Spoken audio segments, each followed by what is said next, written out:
The smell of the Nile in summer, usually a familiar comfort, was thick with the scent of fear. My own, mostly. Pharaoh, all but a child, was oblivious, picking at loose threads on his tunic. "Are they here yet, Theodotus?" he asked, his voice reedy and impatient, utterly lacking the gravitas a king should possess. A king, mind you, who was currently at war with his own sister. Even worse, she happened to also be his own wife.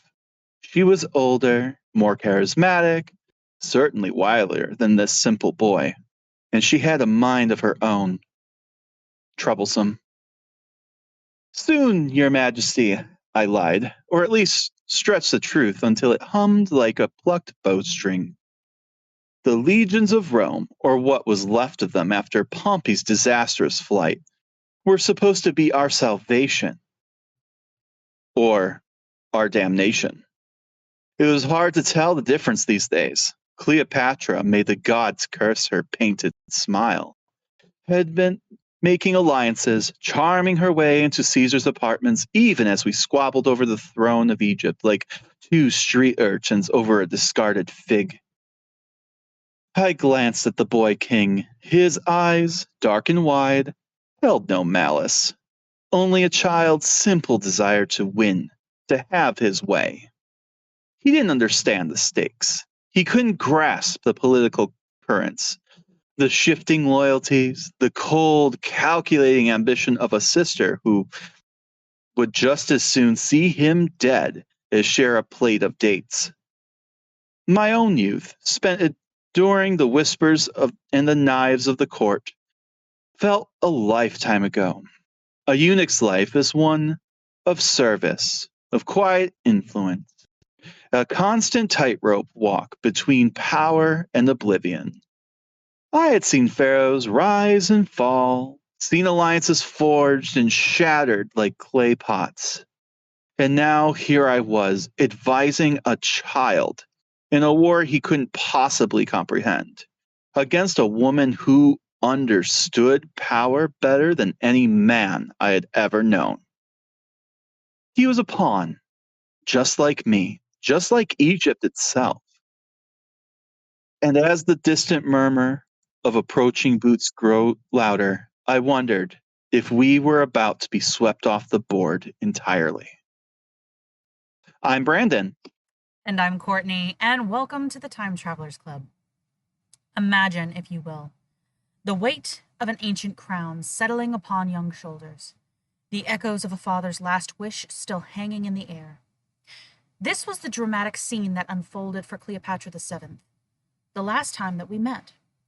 Her father, Ptolemy XII, the flute player, had meticulously charted the course for his kingdom's future, dictating in his will that his brilliant daughter Cleopatra should share the throne with her younger brother, Ptolemy XIII, as co-rulers. This pivotal decree wasn't merely a private family affair. It was etched into the very fabric of the kingdom, solidified on the auspicious day of May 31st, 52 BCE. When an inscription in the revered temple of Hathor at Dendera formally designated Cleopatra as a regent for her ailing father. The exact moment Ptolemy XII breathed his last remains a point of scholarly debate, a historical whisper in the winds of time. Some historians, like Dwayne W. Roller, suggest his passing might have occurred before March 22nd, 51 BCE, while Joanne Fletcher offers a more precise date of March 7th, 51 BCE. Michael Grant, meanwhile, pushes the timeline even farther, suggesting it could have been as late as May of that year. As we discussed last time, Cleopatra's relationship with her father, Ptolemy XII Aleutes, was complex, to say the least. On the one hand, she was the only child he had brought with him into his exile after his daughter, and probably his wife, had overthrown him. Just to be clear in this case, we mean two different people. Hate that within the family we have to say it, but that is the Ptolemies. He had personally seen to her education. On the other hand, she had witnessed the same man execute his other daughter, something I'm sure would leave anyone with a complex. Seriously, this has to be a psychiatrist's dream come true. And let's be honest, this meant her relationship with him no matter what. It had largely been driven by political necessity. But it is highly probable that she would have been observed mourning customs upon his death. Upon her father's death in 51 BCE, Cleopatra, then around 18 years old, inherited the throne and became co-ruler with her younger brother Ptolemy XIII. This transition of power was a significant political event, and while her ambition for sole rule would become evident later, the immediate aftermath of a pharaoh's death involved specific customs. Ancient Egyptian mourning rituals, particularly for royalty, were elaborate and deeply ingrained in their culture, even for the Hellenistic Ptolemaic dynasty that ruled Egypt. As we discussed in the myths about Isis, these customs were not solely about personal grief, but also about the deceased's transition to the afterlife and the continuation of divine order. Given that Cleopatra immediately ascended to power, it would have been crucial for her to uphold the established traditions and demonstrate respect for her deceased father and the legitimacy of succession. Failing to observe these customs would have been seen as a sign of disrespect or even political instability. So while we don't have direct historical accounts detailing Cleopatra's personal emotional state at her father's death, it's reasonable to assume that she would have participated in the required mourning rites, both out of a sense of filial duty and as a crucial political act to solidify her new position as queen. Her name, Cleopatra, itself means glory of her father, further emphasizing the importance of her paternal lineage. Regardless of the precise day or how she personally felt, though, Cleopatra wasted no time in asserting her royal prerogative. On March 22nd, 51 BCE, in one of her earliest known acts as queen, she embarked on a journey to Hermonthis, a site near the sacred city of Thebes, to participate in the solemn installation of a new sacred Bucus bull. This ritual was no mere formality. It was a profound act of devotion in the ancient Egyptian religion, as the Bucus bull was revered as a living intermediary to the god Montu. In a move that speaks volumes about Cleopatra's early strategic thinking, the Roman Senate, which viewed the Ptolemaic Egypt as little more than a powerful client state, was kept in the dark about Ptolemy XII's death for a surprisingly long time, not being officially informed of either June 30th or August 1st of 51 BCE, months later. This considerable delay was almost certainly a calculated maneuver by Cleopatra, a deliberate attempt to suppress critical information and consolidate her nascent power without the immediate and likely intrusive oversight of the mighty Roman Republic. It was a subtle yet significant declaration of the independence in the face of burgeoning Roman influence. I mean, to be fair, I get it. Like, we saw what happened to Bernie Sanders and Bernie Sanders 2.0. Yeah, and why would you give your enemy information? Right, like, you've got to, but like, at least this is honestly pretty cool, because it's like you already see her playing the game. What do you do when you have to give someone information, but you really don't want to? You can't, on the one hand, you could unfortunately just give it to them, or you could not give it to them and cause a problem. Or delay it. Make or them do question. The middle of the road. Yeah, which is like you delay it, and then when they go, oh, well, why are we just getting this? Oh, sorry, got lost in the mail. Lost in the mail, or but, like, I'm sorry, now. We were doing our morning rites. We don't Yeah, send and mail during our morning rituals. Yeah, or like, sorry, I got like really crazy. I mean, my dad did just die. I'm so sorry.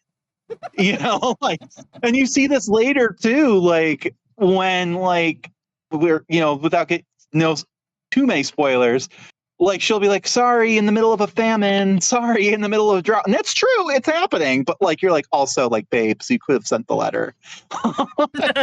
Like, we don't blame her for anything. She's awesome. But like, if you call her out on it, you look like a jerk. Yes. So like, But yes, she had a couple months at this point, like depending on, she either had, so this was, we got March, so April, May, June. So that's 3 months, or all the way up to August. She almost had like a half a year at the long date to like consolidate power for a bit and get shit settled in, which is going to be a lot harder for someone to like remove you. Yeah, it's a short amount of time, but like not like before where it'd be like days or weeks, and if we're being honest, if I remember correctly, we're not necessarily on the same calendar than we are like right now. So technically, No. June 30th and August 1st are only like a couple days apart because July doesn't really exist. Well, it's a little more complicated than that, but yeah, I mean, like there was definitely some flux with the calendars, but when they're doing like, when we're saying this is based off of like our modern calculation and taking into the account that it was kind of wackadoodle back then, which that'll come up later too because of Julius Caesar. Yeah. But anyway, but it was actually like the Egyptians actually had their shit together. Hence, so yeah, like the Egyptians, they actually kind of have their shit together, and it's actually in Rome, where they're really struggling. And Cleopatra is actually one of the people who's advising Caesar on how to fix that calendar. Ever heard of a little thing called the Julio-Claudian calendar? That's where we get it from, and we have her kind of thank for that. So, like, Egypt wasn't perfect with its timekeeping, but it was a lot better than the Romans had been. So, the tapestry of Cleopatra's early reign is woven with threads of personal relationships and pressing crisis. There's historical speculation that she might have wedded her brother, Ptolemy XIII, a common practice with the Ptolemaic dynasty, to maintain the purity of the royal bloodlines. However, the exact timing and even the certainty of this marriage remain shrouded in the mists of history.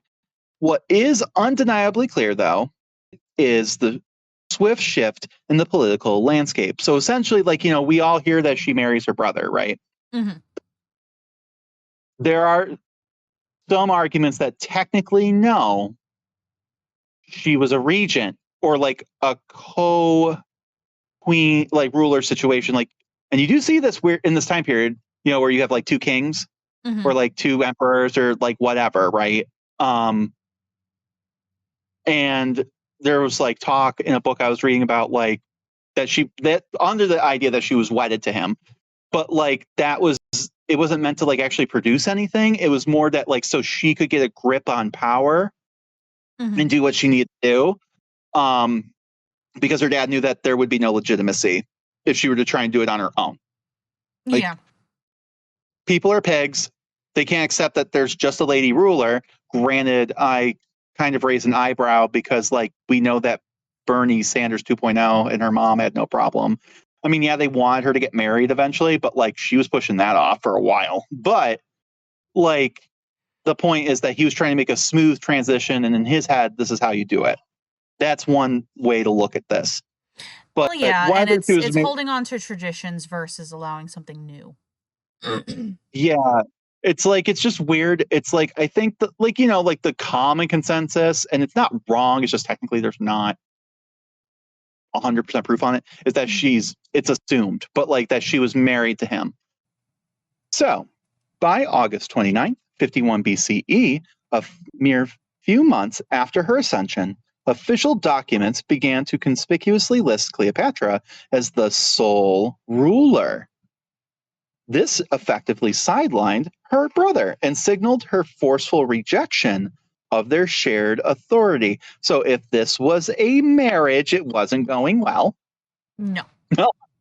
I mean, what a thought. I mean, I will say there's no proof that she consummated that marriage, and that's really great because, the thought of her doing like a 9-year-old is gross. Very gross. Like, brother aside, right? Like, that's gross baby. Anyway. But on top of that, yeah, ew. So glad we weren't attracted, and we're breaking family traditions already. Woohoo!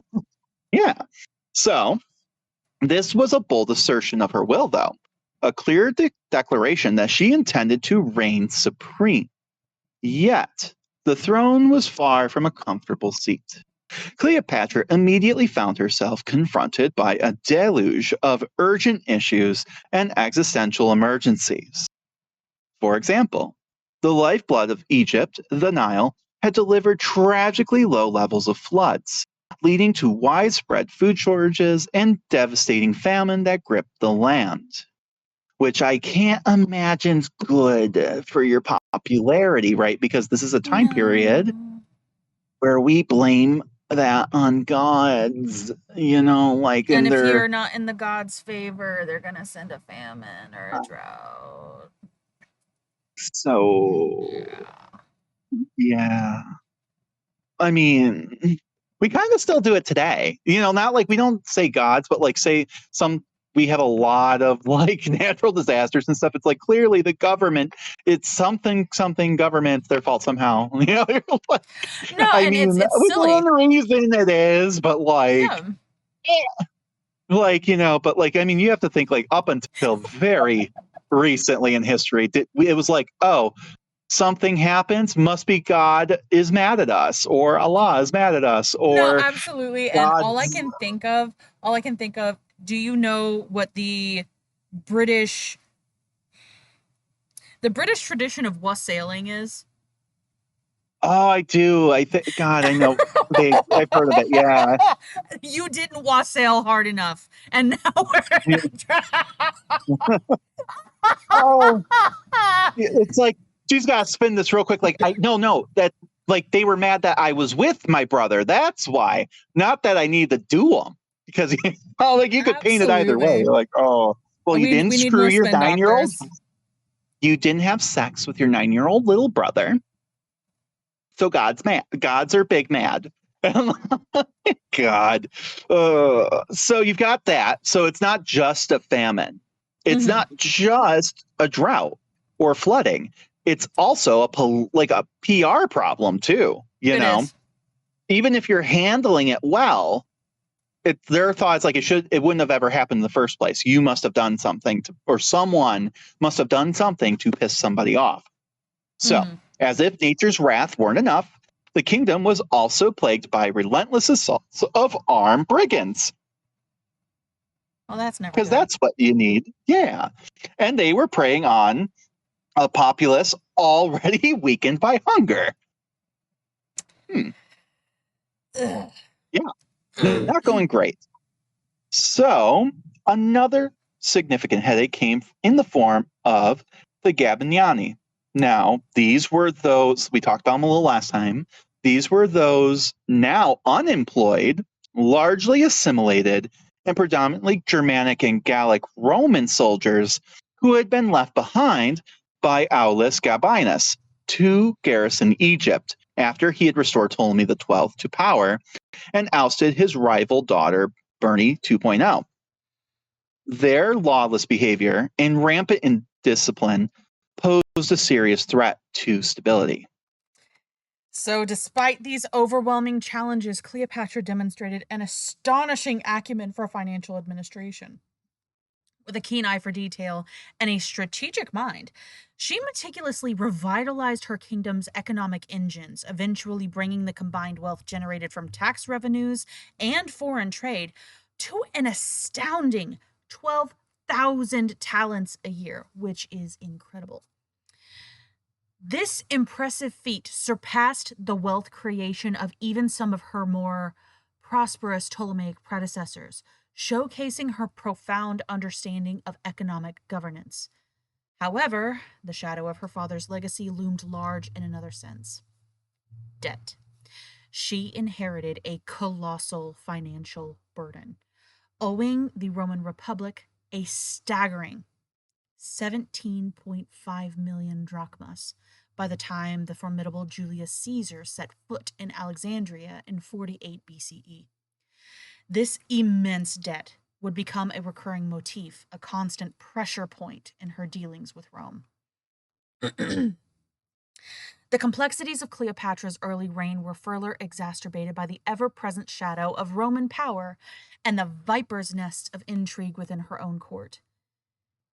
In 50 BCE, Marcus Calpurnius Bibulus the proconsul of Syria dispatched his 2 eldest sons to Egypt. Their mission was most likely to negotiate with the troublesome Gabiniani, hoping to recruit some of them as soldiers for the desperate defense of Syria against the formidable Parthian Empire. However, their mission ended in tragedy. The Gabiniani, in a brutal act of defiance, tortured and murdered them. This Oh, shit. horrific incident was perhaps not entirely unforeseen, with whispers suggesting secret encouragement from rogue senior administrators within Cleopatra's court, particularly the ambitious eunuch regent, Pothianos. Damn eunuchs. Man. You know, it's funny because they're like, we'll cut off their balls and they won't be a threat. Ah! But they are. They're always a threat. Well, like, it's the idea of like, well, this is actually kind of a fun little, just 2-second tangent. One of the big, when people think of eunuchs, right, the first thought is like, well, you know, we think harem, where like, oh, it's so that they can be around women. Yeah, that's one aspect. But actually, eunuchs in this time period, it really wasn't about that. So it's like, well, then why are they chopping off people's balls? Well, it's because it's like, well, if they can't have kids, they won't want power. That's the logic. And you're like, it's, well, the thing is, like, and this I've never truly understood how male power comes from the cojones. Just that belief like, has always been there, and I don't understand it. Because of penetration. Not even kidding. Balls don't penetrate nothing. No, and if they are penetrating like, something, Jesus Christ, what the fuck are you doing? Well, first of all, if you don't have balls, not like a vasectomy where like that's different. I'm talking about just removal of that period. Yeah. Does make having a boner harder to have. Not harder. You're not having a harder boner. You're just having a harder time getting a boner. Okay. Well, yes, because the chemicals are gone. Like, you don't have the testosterone. Right. So if we believe that masculinity and therefore the right to rule and dominance and everything else comes from the act of being able to penetrate, right? If you cannot get hard, you cannot penetrate. So therefore you're not masculine. So like, and that's a very Greco-Roman thing, especially Roman thing. Cause like the idea, so if a woman gets on top of a man, she's penetrating.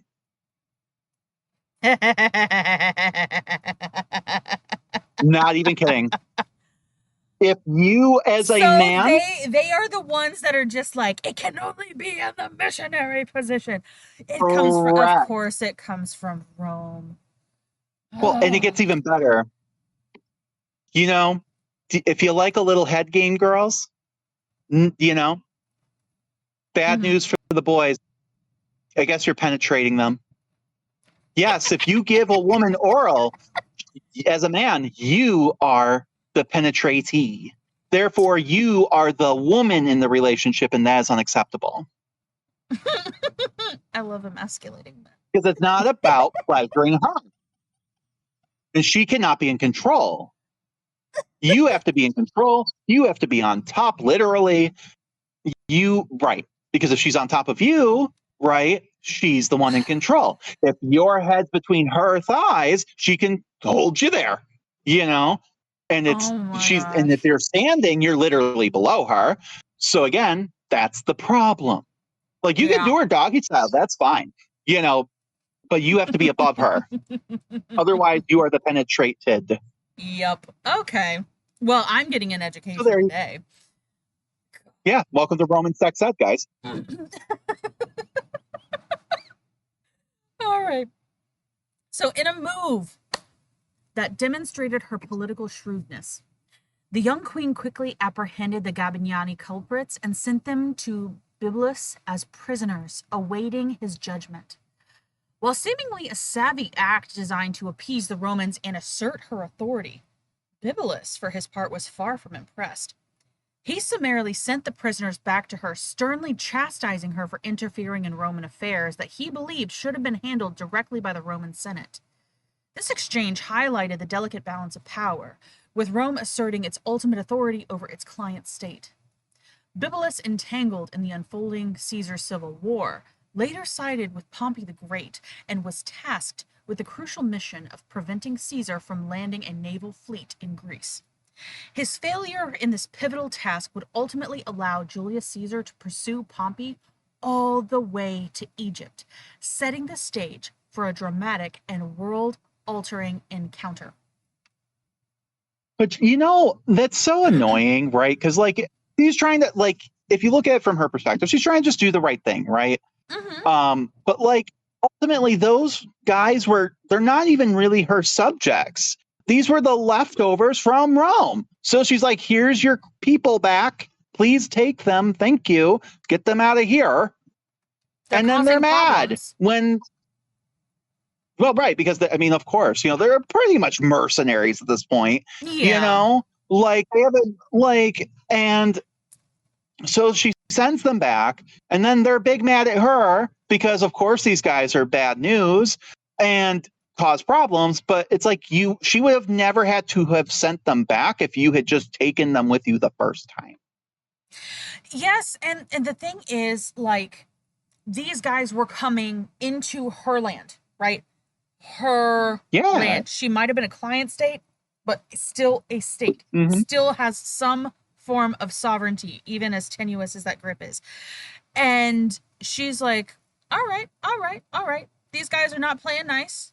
They are being murderous. They are ill-tempered. They are not following my laws. They're not doing what they need to do. You were coming over trying to court them so that you could take them and use them somewhere else. Let's kill two birds with one stone. Yeah. You want them? Baby, I got them for you. Take them. But the only reason why, the only reason why I think that they had issue with it is because she's a fucking woman. Yes, and yes. And the big thing is that they were also big mad that they wouldn't just continue to let her. Think of it this way. You've got essentially these guys stationed over there, right? And yeah, their usefulness becomes less useful over time. But at the end of the day, you still have a foothold. So if you ever needed to, you could have people that you could help to throw up, do an uprising, and have essentially instant troops on the ground as long as they stay loyal, right? Remember earlier who we said they consisted of? Germanic and Gallic peoples, barbarians. Yep. Right? They are Romanized, but they are not they're not citizens, and even if they are, they're looked down upon, kind of like we look down upon certain immigrant groups in this country. Exactly. Anyway, but it's like, yeah, you might have a piece of paper saying you're an American, a Roman, but that doesn't count. So they didn't want to, honestly, probably, right, and they didn't really want to fulfill the promises, because that's the other thing, like Roman veterans, after they go through a war or battles or whatever, usually promised land. Now, they can't exactly promise land here because it's not theirs to give out, but they just kind of left them there because, we don't have anything to give you, so I guess you can just stay here. Bye. Now, imagine it from their perspective. Yes, they are war. These are people who come from communities that celebrate war. And when we say Germanic and Gallic, there's Thracians and stuff, and I want to cover that someday, because there is this celebration of violence and warfare, but it's where we start seeing honorable war, honor warfare and things like that. These are the ancestors of later groups like the Vikings and the Goths and things like that. So yeah, it's an integral part, and you're just told the one thing you've trained your entire life to do, we're done with it. Bye. And you're not even in your homeland with no way to get home. Yep. What the hell? What did you expect to happen? Of course they're going to be rowdy. But I think and I think in the back of my head, exactly what they were doing. They're like, we're going to leave them there, and then if we ever need them again, we'll just promise them free passage home. Because even 20 years later, if you've established a life, you have family back home. Maybe not all of them are going to take it, but probably some of them will. you know? Yeah. So as long as some of them will, so like I said, this whole thing is a bunch of nonsense. But don't feel too bad. We won't cover Biblis too much more, so I'll just spoilers on what happens to him. He goes to Libya. Caesar has him under siege, and rather than submit to Caesar, he unalives himself. Of course. So there you are. So Biblis is dead. He reaped what he sowed, I guess. So back to our leading lady. Mm-hmm. Despite her earlier attempts to dismiss her 11-year-old brother now as joint ruler, Ptolemy XIII retained formidable allies, whose influence steadily grew. Chief among them was that eunuch we talked about earlier, Pothinos, his tutor and the cunning administrator of his vast properties. Indeed, the Romans themselves, including Caesar, initially viewed Ptolemy XIII as the legitimate power behind the throne because he had a penis. Mm-hmm. Yeah. It's really weird to me. It's like, no. This like almost adult woman, no, she's not the real power. It's clearly the 9-year-old or like the 11-year-old in this case pulling the strings, right? What? I mean, it has to be because women can't do that. Anything than just admitting, right? Other key figures in the cabal working for Cleopatra included Achilles, a formidable military commander who controlled significant portions of the Egyptian army, and Theodotus of Chios. Chios? Theodotus of Chios. Another of Ptolemy XIII's tutors, who undoubtedly shaped the young king's worldview. Could you imagine just all your middle school teachers running the country because they were your middle school teachers? It's kind of wild. No, and them all vying for power. Just imagining that. No, thank you. And it sucks. Cleopatra is literally, she almost has to sprint ahead and try to grab power before these men do. What's even wilder is a lot of these tutors taught her. Mm-hmm. It's even crazier. So, it's funny because here, people can accuse teachers of manipulating their children. These teachers were actually manipulating their children. Baby, no. Here's what that actually looks like. So, exactly. While Cleopatra appears to have been made a fleeting attempt at an alliance with another brother, the younger Ptolemy the 14th, how do you make an alliance? He's like a baby. You go over to your bribe them with candy. Right, I'm like an alliance with your 7-year-old brother. How hard can it be? God, just weird, because that's the part where if you just read, right, you don't get the nuance here.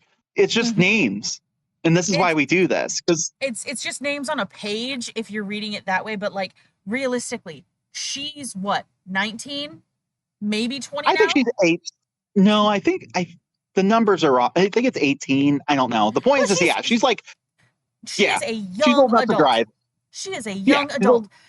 Her brother husband, King, is 11. Yeah. I'm 11. He's 11. So just imagine the smell. Goddamn, 11-year-old boys stink. But not just that. They got funk. They just, I don't know what it is about the must. I don't know why that number, for some reason, 12, 10 wouldn't have bothered me, but 11 just tickles me. It's like an 11-year-old. I don't know why it tickles me more.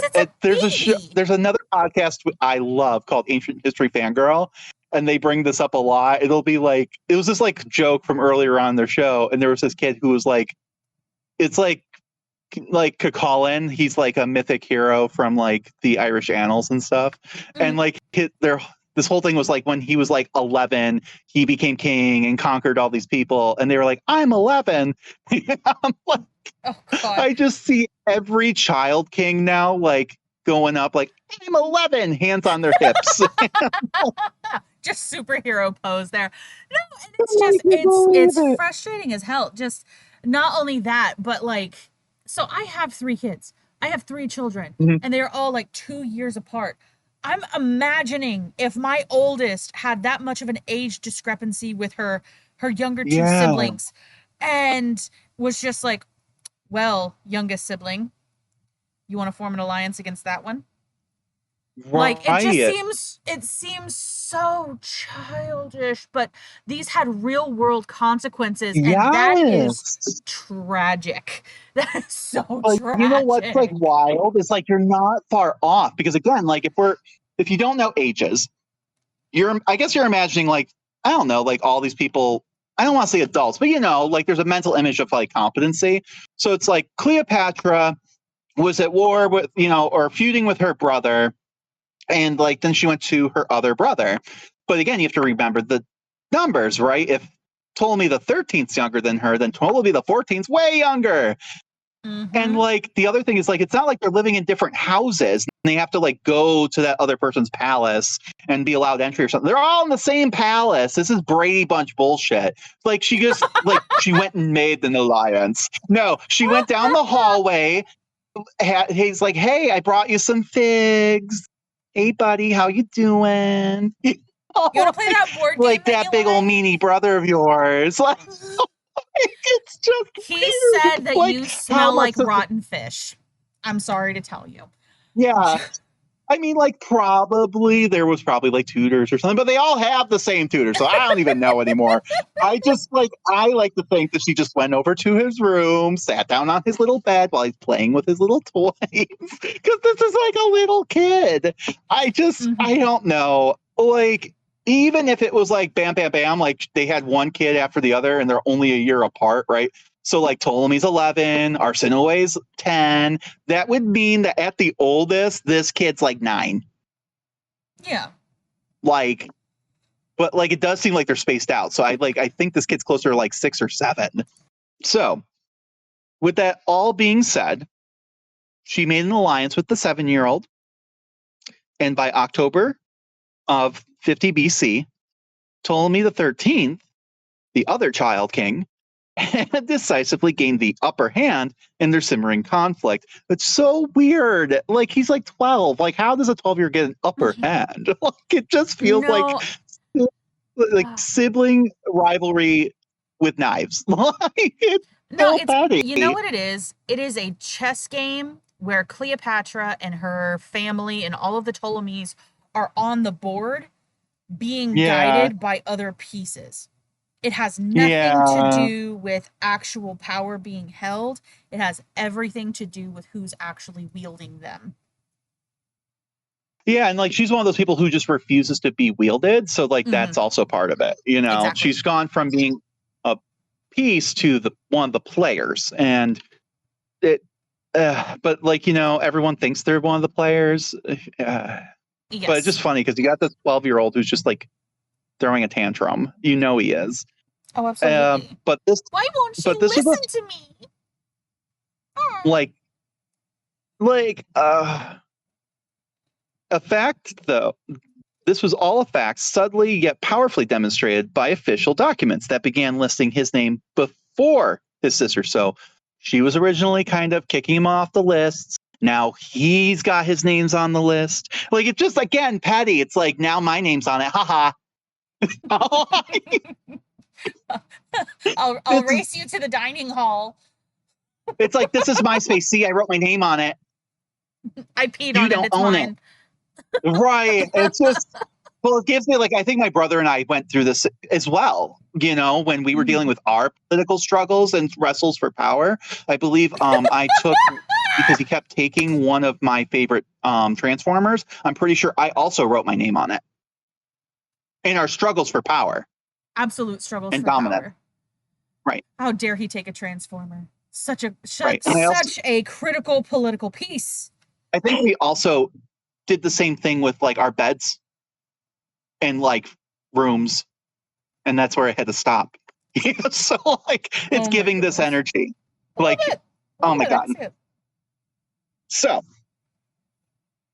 with that being said, the ascendancy culminated in the establishment of his first regnal date in 49 BC, a clear signal of his perceived sole rule. So essentially now he is not even including her on the stuff, right? We're 13 and we're tired of our sister putting her name on stuff with us. Cleopatra's quote unquote expulsion from Alexandria was not sudden, a sudden dramatic coup, but rather the inevitable culmination of a slow and insidious erosion of her power, meticulously orchestrated by the regents and the advisors who surrounded the impressionable young Ptolemy XIII, who's 13. 13, who's 13. The Ptolemaic court, notorious for its intricate power struggles, assassinations, and ambitiously cunning courtiers, provided the perfect fertile ground for such a plot. With a young, impressionable king on the throne, his advisors, particularly Pothinos, saw an unmissable opportunity to seize the reins of power for themselves, systematically sidelining the more assertive and popular Cleopatra. So, the key figures in Ptolemy XIII's faction were a formidable triumvirate. Pothinos, the chief eunuch and regent for Ptolemy XIII. Pothinos was undeniably the most influential figure in this faction. He was a man of immense ambition and cunning, harboring a deep resentment for Cleopatra's attempts to dominate the government. He effectively controlled Ptolemy XIII and, crucially, the royal treasury, gaining him immense leverage. Achilles, a prominent general in the Egyptian army, Achilles provided the faction with the necessary military muscle. He commanded the considerable forces that had once been loyal to Ptolemy XII and were now firmly under the sway of Ptolemy XIII's court. His loyalty ensured the faction's military superiority. Theodotes of Chios, a rhetoric teacher to Ptolemy XIII. Theodotes also played a significant, albeit more subtle, role in advising the young king and subtly shaping his perception of Cleopatra, poisoning his mind against his older sister. And the fact that he is a rhetoric teacher. This is your fucking English teacher. This is this is your English teacher. Imagine if your English teacher was in your ear telling you what you need to do. Yeah, well, and it's more than just being an English teacher, right? It's like a public speaking teacher. The ability to argue, the ability to win an argument. Sometimes for fun, and it's philosophical, just, like what ifs back and forth, Socrates style or whatever. But by this era, this is like what lawyers, like successful politicians in Rome and Greece, but Rome, this is important. And Cleopatra would be very, very good at this. And I'm pretty sure this is the guy who taught her. So that's very funny that, he taught her too well. A little bit. The student becomes the teacher. So this faction employed a multi-pronged strategy to undermine Cleopatra's authority. Pothinos, as treasurer, skillfully restricted Cleopatra's access to vital funds, making it increasingly difficult for her to reward loyalists, project an image of wealth and power, or maintain her own household. Simultaneously, the faction likely engaged in a relentless campaign of propaganda and slander, portraying Cleopatra as arrogant, overly ambitious, and perhaps even un-Egyptian. Given her Macedonian Greek heritage and her attempts to integrate more with native Egyptian traditions, this narrative might have resonated with certain Greek courtiers who viewed her with suspicion. Crucially, Cleopatra found access to the young king, to official documents, and to key decision-making processes increasingly curtailed. Orders that once bore her name or prominently featured it now began to prioritize Ptolemy XIII, or were issued solely in his name, effectively marginalizing her. Furthermore, Achilles' firm control over the army meant that any military force Cleopatra might have commanded would be limited, or worse, could even be turned against her. The breaking point arrived in the spring of 48 BCE. While the exact sequence of events leading to her flight remains somewhat unclear, it's highly probable that Pothinos and his allies orchestrated a situation where Cleopatra felt her very life was in danger, or that her authority had been completely nullified. She was effectively driven out of Alexandria, the sprawling capital city, which was the stronghold of Ptolemy XIII's court and the army loyal to his faction. This was not a voluntary departure, but a forced exile. She fled south, eventually making her way entirely out of Egypt, seeking refuge and crucial resources in the neighboring regions of Syria, a land that would soon become her base of operations for a dramatic return. Yeah, and so in all of this, right, there's a couple things I find really interesting, right? Mhm. First, and I feel like this is relatable. Like they try to make her look quote unquote un-Egyptian, and that would make the Greeks suspicious of her. And you're like, okay, what? Think of it like this, right? Say you had a political figure, right? Mm-hmm. And they went to the Native Americans and tried to like it's a little problematic today with some of the stuff, but like imagine, I guess, that they were trying to portray themselves as an ally of Native peoples or like had some shared heritage, right? Mm-hmm. We have Americans and then we have Native Americans. And there's a lot of people who view themselves as the true Americans, aka Anglo-Germanic peoples Yeah. who immigrated here. And they don't view Native Americans as true Americans. They view them as the native peoples of America, but not America in spirit, as in the nation of the United States of America. This Yeah. is a very similar thing. Like the Greeks are like, we're Egyptians. I mean, like, no, not Egyptian, but Egyptian. Oh no, and And that's the you know what vibe. it reminds me of? You bringing up that point. You know how in the South, especially, in order Mm-hmm. to get, I don't even know if it's necessarily notoriety, and I'm not 100% sure what the purpose of it was, oh yeah, I'm related to a Cherokee princess. So Yeah, I've got it's a, heritage here. yeah, and I guess in a way, Cleopatra is doing that, but like they don't have like by the time we're talking about now, it's a construct of race. Mm-hmm. They don't have that construct of race. You can be a part of a culture and not like, so say your parents were Greek and they died in a tragic chariot accident, right? You don't know because, car crash. And you were adopted by a local wealthy Egyptian couple, okay? Mm-hmm. Like you were raised in that culture, you are Egyptian, right? Mm-hmm. Like inheritance might be a little bit trickier, but that's because you're not related by blood. But like for the most part, like the Greeks would not view you as Greek. Yeah, You're you'd be Egyptian. some weird in And that's between. you're not even. Like the community would probably pretty embrace you as being Egyptian. It's not like you came in, Yeah, depending I suppose on what age, but like yeah. Versus like and even within Greek, it's like, okay, well, we're Egyptians. Like, we're not like those Ionian Greeks over there, like, or whatever, like there's a shared culture, sort of, but not really. yeah, But like, so like, yes, she can, as a ruler of peoples, be like, I am here for you. I am a blend of these two cultures. And they'd respect that. They wouldn't think that she's just trying to appropriate anything. And it's funny because she's written almost like as like, oh, she was doing that because it would provide a political advantage, which somehow insinuates that she was just like manipulating people. mm-hmm. And it's really not. Like, yeah, I mean, yeah, duh. But like also, how the hell is she supposed to have control if she doesn't understand half of her people and can't relate to them? The majority of her people. Mm-hmm.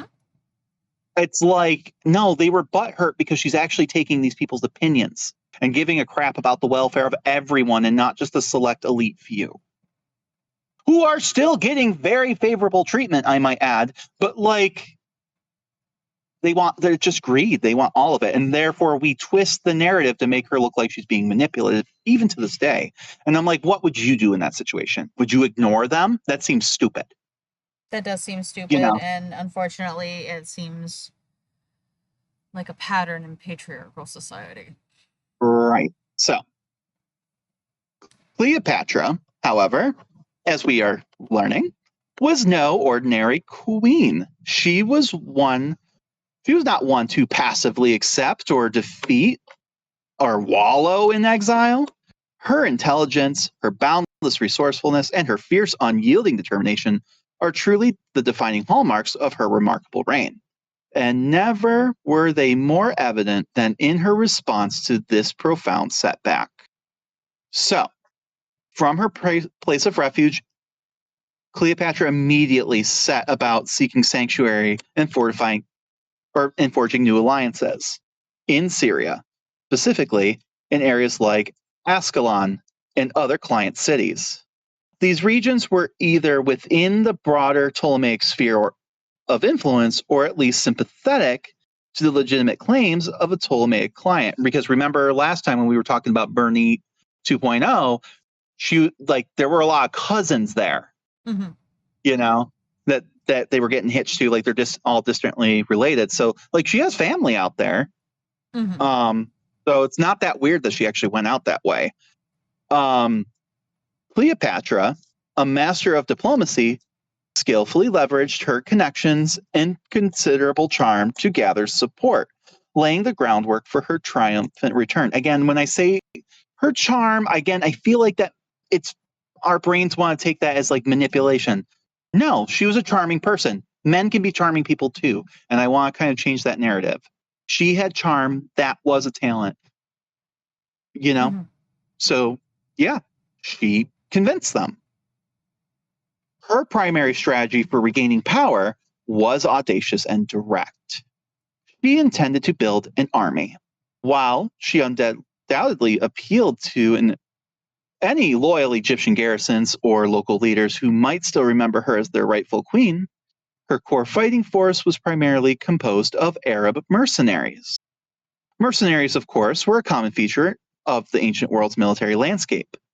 Arab tribes, particularly those from the desert regions bordering Egypt and Syria, were renowned for their formidable fighting prowess, especially in skirmishes and swift cavalry engagements.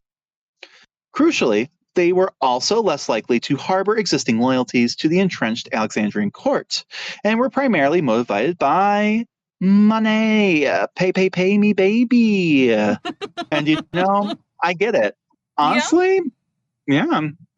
Girl, same. So, right. I'm like, I mean, it is dangerous because, to be fair, in theory, if the other side's willing to pay them more, you have to hope that these are a little bit more honorable guys. But like, they're not going to be swayed by politics either, Yeah. And there's no way in hell, like, it's not, if they were native peoples, like, right, like Egyptians or Greeks, they could offer them like a position or land. These are just some random Arab people. They're not going to do that for them, So, like, you've at least taken that opportunity off the board. Cleopatra, ever the astute financial administrator, would have leveraged any remaining personal wealth she possessed or shrewdly promised future rewards to secure their valuable services. I would say hand in hand. She probably gave them money there and said, there's more where that came from. Mm-hmm. Like, you can't just say, I owe you, because that only gets you so far. But if you shower them with wealth and you take that a little bit of a gamble that they're not going to call you out on it, because they don't technically know your checking account, Mm-hmm. but you can be like, hey, I can get you more of that. They're more likely to do it, right? Oh, absolutely. So this was not a standing army she simply inherited. It was a force she herself meticulously assembled through negotiation, recruitment drives, and immense logistical challenge of feeding and equipping these diverse and often volatile soldiers. Once she had amassed a force she deemed sufficient for her purposes, likely several thousand determined men, Cleopatra began her purposeful march back into Egypt. Her ultimate objective was, without a doubt, Alexandria, the heart of her kingdom and the seat of power. So it's clear that Cleopatra's time in exile was not passive. And when she returned to Egypt, she continued to actively work on building that military force and political support base. This would have involved appealing to local governors and officials in Upper Egypt, which, As we've said before, Upper Egypt is in elevation, not in longitude, latitude. Mm-hmm. So not the Nile Delta. Mm-hmm. We're going south, Yes, which is this also is the impressive. southern part of Egypt. Mm-hmm. She would have used her royal lineage and personal charisma to persuade them to side with her against her brother's faction in Alexandria. She And can also I can, interrupt for, sorry, please can I just do. interrupt for 2 seconds? The other thing is like when we're thinking of, I don't know if we've really talked a ton about this, right? It makes sense when you think about migration patterns, right? Think about where Upper Egypt is, right, in correlation to like the Mediterranean. Mm-hmm. Think about where Greek people are from, right? Think about where Mm-hmm. Alexandria is, right? So So these are Alexandria Egyptian being so Egyptians.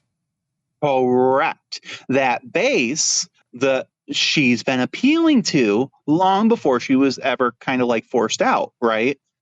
So like she's going to go there first. So you've got the Arabs, you've got the Syrians who have some of your own family in there. You've got like probably other mercenary groups like from Greece or whatever, because I just feel like they're probably there. But then now you've also got the majority of the population. Even if you want to, I don't know, create a fantasy, but like say it's like 50-50, like that's still half the damn population plus all these other people from outside who are supporting Mm-hmm. you. And you damn well know that they were tired of these Greeks.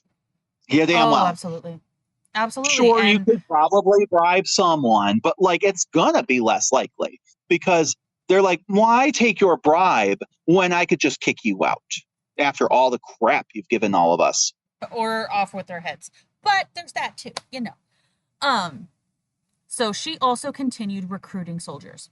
This likely involved offering financial incentives or promises of future rewards to build an army capable of challenging Ptolemy XIII's forces. And let's not forget one more tool she had: propaganda and personal branding. Mm-hmm. Cleopatra would have likely disseminated her own narrative of the conflict, portraying herself as the rightful ruler unjustly overthrown by ambitious advisors and a manipulated young king, which is not wrong. So, this period of exile from the court demonstrates Cleopatra's resourcefulness and determination. Despite being forced out of the capital and facing the might of the established court, she did not succumb to the despair, but instead actively worked to reclaim her birthright because, yes, ma'am, do it, girl. Mm-hmm. This resilience would become a hallmark of her reign. So, Cleopatra's experience in exile likely had a profound impact on her future political strategies. It reinforced her need for independent power. Being reliant on the goodwill of others within her own court had led to her downfall. Those structures were not actually serving her. They served whoever the wind blew from, really. This Mm-hmm. experience likely instilled in her a determination to build a power base that was directly loyal to her. Maybe she was also taking some cues from some of those generals in Rome, realistically. Mm-hmm. Mm-hmm. It She did ha- live there. she She did lived live under the there. roof of one. She lived She, under the roof of the greatest one of the time. yep, You know, like she I sure just have a did. hard time. No, she's got the mentality of it, and I think her Yeah. exile really like it took the last vestiges of naivety with it. Mm-hmm.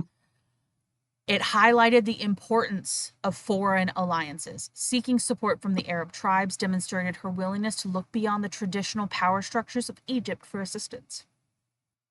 This foreshadowed her later alliances with Roman figures like Caesar and Antony. It honed her diplomatic and persuasive skills. Negotiating with local leaders and potentially foreign entities during her exile would have further developed her already considerable diplomatic abilities. Think of it as practicing a language. Diplomacy is a language, persuasion is a language all in itself.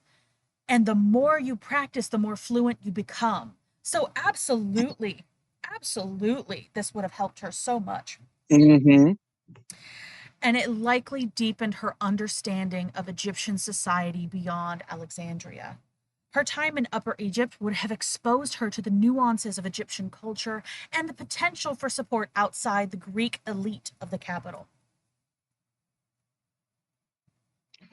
And you know what's crazy about all of this, So what's up? right? She is 20 years old. Yep. Right here. 49 BC, or, well, 48, she's like 2021. What did you do at 21? I wasn't raising entire armies and convincing entire governments to back me. You know, No, damn. let's see, at 20, I got married, I bought a house, I had a baby all in 1 year. I You think were that's better big off than enough. me. You had your life a lot more together than me. I was a mess. No, Like, I did not have my life together. It was a series of dominoes that fell. It is what it is. I'm just saying, like, give credit where it's due. You know, like, if we're looking at like someone like Caesar, he's not going to hit this stuff till like his 40s. Yep. You know, like Mark Antony was in his like late 20s, like early 30s. Like, it's wild. And she's a woman. Mm-hmm. So you have that much more effort to convince people to back you. And yet they did, with no like condition of like, oh, I'll back you if you marry me or marry my son or some bull crap. Like, you know, it's just like, yeah, no, girl, we like you. You got No, your and I shit think together. that was more of like the down home aspect of her, realistically, Mm-hmm. where she was able to actually talk to these people. Because Mm-hmm. realistically, the Egyptian people, while they had pharaohs and everything like that, and they had these courts, the idea of a court as you and I think about it in more of like the European, Roman, Greco tradition, where it's Mm-hmm. very separate, that's Right. not really what these were. That's not what these were. In fact, like the Egyptian pharaohs, they had to perform not necessarily like a triathlon, but they had to do things out in public to show and give confidence to their people that, hey, yes, they were still blessed by the gods and they were still Mm-hmm. capable of doing what needed to be done. Whereas these Greek Yeah. fuckers were just locked behind their palace walls, not even worshiping the same gods. Yeah. And you know, age has been kind of like this weird thing for me for this episode, but to just kind of put this in context, because we're about to meet someone very important in her life. Okay. Same day, same time, right? She is Mm-hmm. 20 years old. Julius Caesar at the same time is 52 years old. Mm-hmm. 52. And she's functioning as an equal player at 52. Actually, she's technically higher because she's a ruler, he's not. Mm-hmm. Like, that's wild. It is Like, and wild. I also want to keep that in mind because, like, I feel like the other thing that we're gonna, and we'll talk more. This is more next time, so we'll probably bring it up more again in that. But when we see Cleopatra in stories, right, with Julius Caesar, this love story, right, I think we have this mental image of people who are probably closer in age. Not that we think that they're the same age. We definitely always imagine her being younger of the two, but like not this much, you know, like 20. Not like she's not even old enough to drink. Mm-hmm. This man is 52. Imagine that today. Imagine a 52-year-old. Imagine if your dad at 52 got married to a 20-year-old. That's gross. Like, right. It, like it's just it's interesting, and I know there's different rules and stuff at the time and things like that, but like I just want us to keep that in mind when we're talking about these people, how much more impressive that really is, especially in Rome, where like, and maybe where some of the stigma comes from, right? Is like the older you are, the more respected you are, the Mm-hmm. more entitled you are. So the fact that they're going to be dismissive of a 20-year-old, 21-year-old girl. Absolutely, they are. So that just tells you so much about her, that she was able to convince that man to even give her the time of day later. Mm-hmm. Um, And that's why I'm like, it's not manipulation. Like she had to have genuinely had something going on there. But also we have to remember the power dynamics there too. Mm-hmm. So anyway, ultimately, all of this led her to Pelusium. Today, that would be modern Tel El Farm. Today, that would be modern Tel El Farma, a city of immense strategic importance at the time. Is located at the easternmost mouth of the Nile. Pelusium was a crucial choke point in Egypt's northeastern frontier. We've actually seen this before. This is how her dad kind of, came back with Galvinus and all that. Mm-hmm. So remember when we were talking about how, like, technically it was like two ships in the night, but like Mark Antony and her were in the same place at the same time? Mm-hmm. That's it right here. So this is the same place. So with that being said, it controlled the main land route into Egypt from the Levant, meaning any army attempting to enter Egypt from the east would certainly have to pass through or bypass this formidable stronghold. It's a chokehold, it's a choke point. Mm-hmm. Like, that means you have to rely on the sea to get people in and supplies, which is dangerous. Yes. Not impossible, but it's dangerous. So Cleopatra's newly raised army arrived at Pelusium and, with a calculated precision, took up their positions. Ptolemy XIII's army, under the command of the seasoned general Achilles, immediately marched to intercept her. The two forces encamped, facing each other across the dusty plain. This was not yet a full-scale bloody battle, but a tense, nerve-wracking standoff. Both armies were locked in, awaiting Both armies were locked in a waiting game, perhaps hoping the other would make a critical mistake, or perhaps waiting for some unforeseeable development to tip the scales. The political stakes of this confrontation could not have been higher. The military standoff was a direct, undeniable challenge to Ptolemy XIII's authority. Cleopatra was asserting her inherent right to rule by the force of arms, and the impending outcome of this standoff, an inevitable battle would follow, would unequivocally determine the future of Egypt and indeed the very fate of the Ptolemaic dynasty. The stage was set for a dramatic clash, with the destiny of a kingdom hanging in the balance, all witnessed by the timeless waters of the Nile. By the time Julius Caesar arrived in Alexandria in 48 BCE, Cleopatra was poised to challenge her brother for control of Egypt. She had amassed a sufficient force and cultivated enough support to make her a significant player in the unfolding drama. Her strategic decision to seek an audience with Caesar, despite the risks, was a testament to her ambition and her understanding of the new power dynamics introduced by Rome's involvement. And that's where we will end it this week. Cleopatra consolidating her power far from home. While far off in the Mediterranean, a fleet of Roman ships was being pursued by a much larger one, and they were barreling their way towards Egypt.